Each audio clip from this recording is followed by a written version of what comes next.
I always say there's a reason they, wrestle the match and kick the ball off. You play the game. Shoot, if you listen to conventional wisdom, Ohio State wouldn't have showed up last Friday night. They'd have just said, oh, Clemson's got the favor. They're going to win. They played the game and Ohio State won. So you have to have the debate tomorrow. That's what we're going to do. We're going to object to several states. We hope the senators join us in all 6, but we know they're going to join us in 3.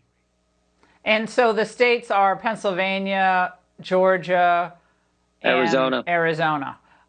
Your colleague, Liz Cheney, who's oftentimes not been a big fan of the president, to say the least, had this to say about your plan to object. She said, by objecting to electoral slates, members are unavoidably asserting that Congress has the authority to overturn elections and overrule state and federal courts.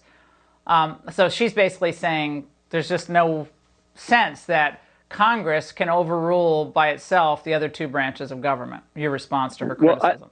Well, you framed it up in the last segment with Professor Turley, Laura, when you said, what happens when there's an end run around state legislatures? That's exactly what took place in 5 states. We know that happened. You had state Supreme Courts, you had governors, you had Secretary of States. In some cases, you had county clerks unilaterally changing the election law in an unconstitutional fashion because the Constitution is very clear. It's the legislature that sets the time, manner, and place of elections. So when that happens, there is only one remedy left. It is for the United States Congress to do their duty. And that's what I plan to do tomorrow, and so do several others, I think hundreds of my colleagues tomorrow. We hope it's a majority so that we can actually then have the United States Congress have the final say on this. What prevents the Democrats, and you probably heard me mention this, but from doing the same thing next time they lose a presidential election? What prevents them from doing the same thing and keeping this going? Well, the Democrats have already tried it when there wasn't an end run around state legislatures. They've tried it every time this century. Every time there's been a Republican president elected since 2000, the Democrats have tried this when there was no basis. So, of course, they're going to keep doing it.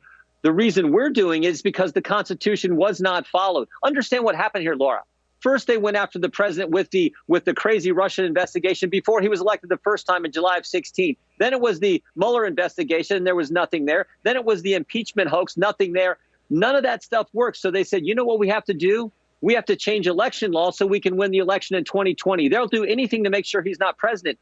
But they couldn't change the election law in the normal way because the state legislatures were controlled by Republicans. So they couldn't put all their crazy rules in place. So they had to do an end run. They went to partisan Supreme Courts. They went to Secretary of States who were partisan. They went to in Pennsylvania, some counties allowed voters to fix their ballots.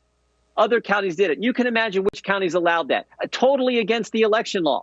So when that kind of thing happens, we have a duty, we have an obligation as the final check and balance in this process to stand up for the Constitution and to stand up for the president. Now, here's what Democrats had to say about objecting to certification. You were referencing this back when President Bush won re-election in 2004. Watch. I rise to object to the certification of Ohio's electoral vote. There were problems in this election in Ohio and elsewhere. The events, obviously, in Ohio and elsewhere raise legitimate and serious concerns. That there are many legitimate questions about its accuracy, about its integrity. Well, that's just the greatest hits there, Congressman. Wait, were they traitors to the Constitution when they raised their objections? You know what they didn't say? They didn't say that in Ohio, there was an end run around the state legislature in setting the rules and the time, place, and manner for election. That's what they didn't say. That's the most important thing. What they didn't say, there was no constitutional concerns with how Ohio conducted their elections in 2004. They just wanted to make this up to go after the president. We are basing it on the Constitution and the violation of the Constitution. That's why I'm standing up and objecting. That's why I'll be speaking and debating tomorrow on the House floor. And that's why my colleagues will be doing the same. I just hope every Republican joins us and some Democrats join us so the right thing can happen.